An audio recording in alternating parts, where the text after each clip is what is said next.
Hello, in this video I'm gonna show you how you can change the lock screen clock on OPPO Reno 12 Pro 5G. Unfortunately, there are not so many settings related to the clock in the lock screen, but if you want to change something, you need to go to the settings and then go to home screen and lock screen.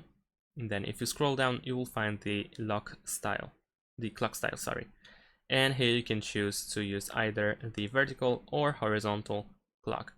However, you can also go to the theme store in order to download a custom lock screen.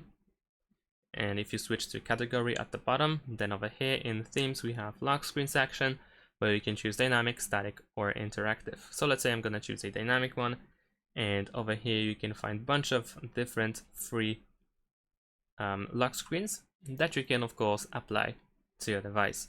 Now in order to apply them, you will need to create the OPPO account, but it's really easy and it also shouldn't take you long to complete. And as you can see now, I have a completely different clock style. Unfortunately, as you can also see, this applies to pretty much the whole theme of the device. But if you prefer to have a cool looking clock in the lock screen, then this is how you can change it. Thanks for watching, leave a like and subscribe to my channel, and see you in my next videos. Bye!